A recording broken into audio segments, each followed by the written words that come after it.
Thank you, everyone, for tuning in today in a joint effort with Supercars Today and the driver Brad Smith page. We have Brad Smith himself here to talk about probably one of the most incredible single-car accidents ever witnessed either in person or on TV during an auto race. That'd be the 2015 ARCA race from Talladega, and Brad Smith is here to talk about it. Brad, thanks for being here. You're welcome, bud. Appreciate the time. However, before we begin, we'd like to thank the good folks watching this broadcast to please like and share these pages so that we can continue to keep bringing you content like this. And what we thought we would do, since this is such an unforgettable event, is have Brad come in and perhaps talk at length about what happened that day. You ready to get after it? Sure. First, I think we should establish that Talladega is one of your favorite racetracks and was actually the first ever speedway that you traveled to for an ARCA race. Absolutely. Yep. Scared me to death. You and a lot of people both, huh? So, first I think what we need to do is, you had told me that you've only been airlifted out of a racetrack twice, and it was from Talladega. Both times. Yep. So, we're going to take a look at some footage, and people have seen it on YouTube here, and it's all from Speed TV and Fox Sports. And we'd just like to say that we try to give proper credit where credit's due concerning photos and images. But if we do miss a photo credit, we're very sorry. And we'd like to note that under Section 107 of the Copyright Act in 1976, they do make allowances for fair use for purposes such as criticism, comment, news reporting, whatever. So here we go. This is 1995. We thought we'd touch on this because this is your first ever time at that place. And maybe tell what happened there. Well, I was driving for Wayne Peterson at the time, and we went out, and ultimately what happened, turns out an oil line didn't get tightened. So they dropped the green flag. We came around. That was actually on the first lap of the race. We were starting at the back of the field. We got into our own oil, wanked the wall pretty good, and of course we were spewing oil all over the engine. So caught on fire, and just I guess it made for a good clip. Well, it's kind of like that with small teams too. People are talking and people, oops, we forgot. And, right. And nothing malicious, but just, Well, totally understandable. I mean, I can't tell you how many times I've left things loose, or, you just get distracted when you're working on the car. You're working on it every night of the week. Hopefully you get to a good stopping point, before, when you got everything tight, but sometimes you just forget, or sometimes you get distracted with a phone call or somebody interrupts you asking a question. So, which is a perfect segue to the next part here, which is the 2005 fire. And if I remember right, you told me the same thing basically happened here. Yeah, and that was my fault because in inspection when they were putting the restrictor plate on, I was going to go back and tighten the fuel line. We had hand tightened it pretty, as tight as you can get it by hand. And, of course, I got distracted. Somebody came up and asked me something, and then I never went back and put a wrench on that fuel line. So it stayed tight for about a minute and a half, long enough for us to get up to speed. And then, of course, it came loose, shooting gas all over the engine, caught on fire. I'm sure when it hit the headers, it caught on fire. And believe it or not, for all the smoke and fire that was inside the car, that got through a little tiny hole about the size of a quarter, as far right on the firewall as you could possibly get. But when you got 180 mile an hour wind coming through the grill and pushing that fire, it scared the hell out of me. As far as I was concerned, I was driving into a forest fire or something like that. That's what it looked like inside the car. But I just tried to get it stopped and jump out of there. When you play more of this, or if you saw it, I'm sure the window net was down when I was still going 75 miles an hour. And you were saying you were also looking to get out of the car versus hit the fire bottle, to not breathe. You'd rather stop the car and get out than breathe that stuff, is what you're saying.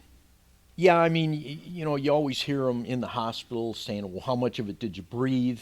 Because, apparently, and I didn't know it, when you breathe that stuff, I mean, that can damage your lungs as much as the fire can. So I just wanted to stop the car and get the hell out of there and, let the fire people do what they had to do to put it out. But, you're in a little bit of a panic mode, and and usually the fire bottle ain't pointing right toward the fire anyway. Right. So it's just putting stuff in the air that you're going to breathe that ain't putting the fire out. So And then you guys set up a deal with Andy Petrie and Paul Menard because they failed inspection. And these speedway races are pretty tight. yes, Couple quarter of inches here, a quarter inch or whatever they were off, or half inch or whatever.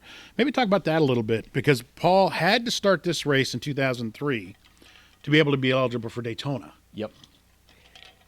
And so I guess Andy, well, probably not to you. I don't know if he came to see you in the hospital or whatever, talk to your people. You're like your dad or the crew guys, but how'd that come about?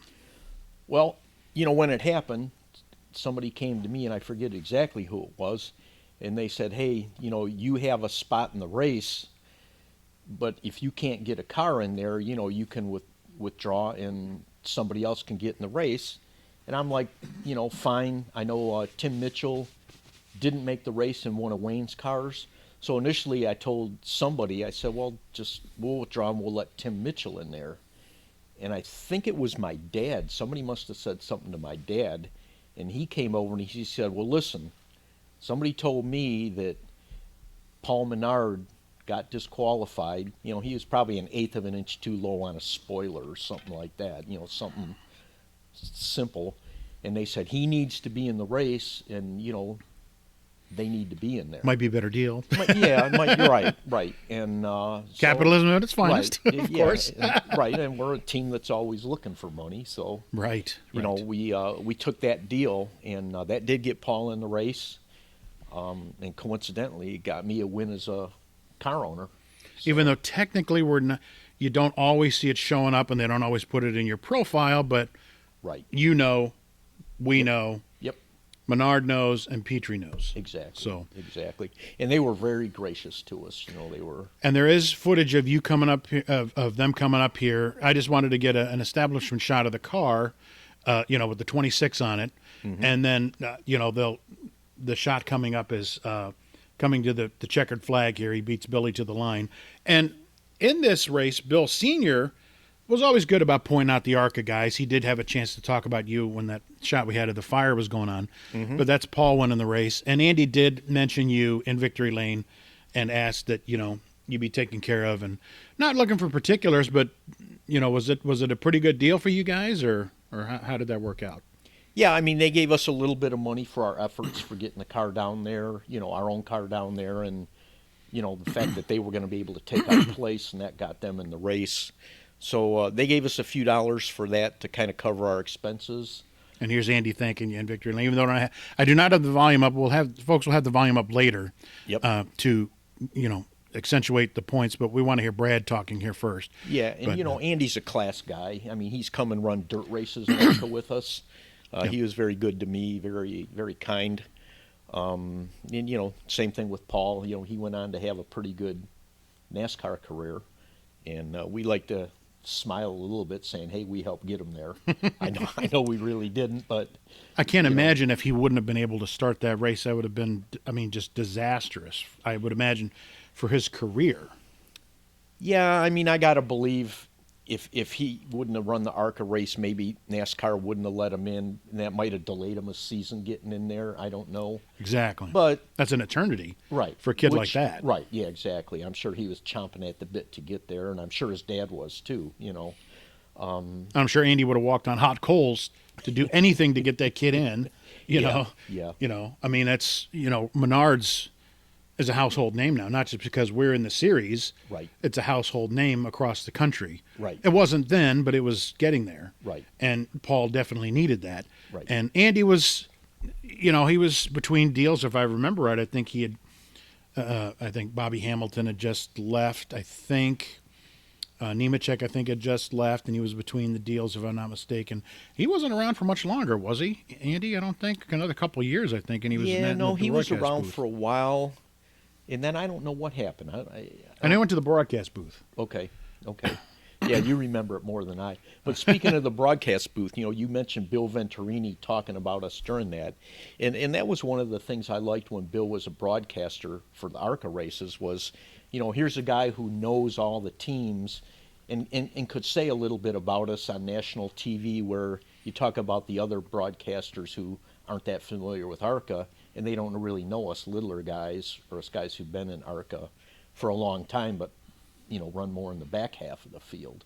I know a lot of people would make fun of him because he would even make fun of himself saying, "And my son Billy," but he wouldn't just talk about Billy; he would talk about everybody, and he would not just passing. He would, talk about things that most people don't know because he knows. Exactly, and honestly, I always thought he was very fair. In fact, when you were just showing the clip, that was Billy. That our car was sort of blocking from winning the race. With Paul in there, right? So I hope Big Bill don't hold that against me. Well, you were in the hospital, so. Yeah, what was that like in the hospital? Because if I remember right, they got the hauler stuck in the tunnel, but you weren't there, obviously. Your dad didn't know. Your dad, Marvin. Right. Well, my dad, he only drove that thing on the freeway, so he didn't know some of the little nuances of getting a long trailer out a tunnel that has dips and stuff. And you had a 2-car hauler. Most guys have a 1.5. You could put 2 in yours, so that's a really long hauler. Yeah, we had a 40. Whoa! I think it was 48 foot. And most guys that had a little hauler like us are say a 34 because they fit one car in a toolbox. Where we went all out when we bought that thing, thinking we were big time, and we got a big one. Obviously it's not the semi truck kind of hauler like everyone else has, but it was a good hauler. But again, you had to kind of know what you were doing when you were going in a dip, because the back of the hauler could definitely get hung up and actually lift the wheels off the ground. Well, that tunnel at Talladega in turn 4. Even a 30-some footer wouldn't have fit out of there, if I'm not mistaken. They never have us come through that tunnel. Well, I was going to say, I don't remember going through that tunnel because usually we go right over the track. They got those long ramp-looking things, and we just drive over that. Why they let my dad go through that tunnel, I've got no idea. But he didn't know any better, and apparently whoever was working the gate didn't know any better. Don't know any better either. Now, what is it like to be airlifted? I mean, I've been in a helicopter. Well, not in a helicopter. I've been in the military. I've landed on an aircraft carrier, but going straight, not up or down, not side to side. You're laying. It's not like you're sitting around, hey, I'm sitting up enjoying the scenery. You're probably on a backboard. You're probably laying down. What's that like?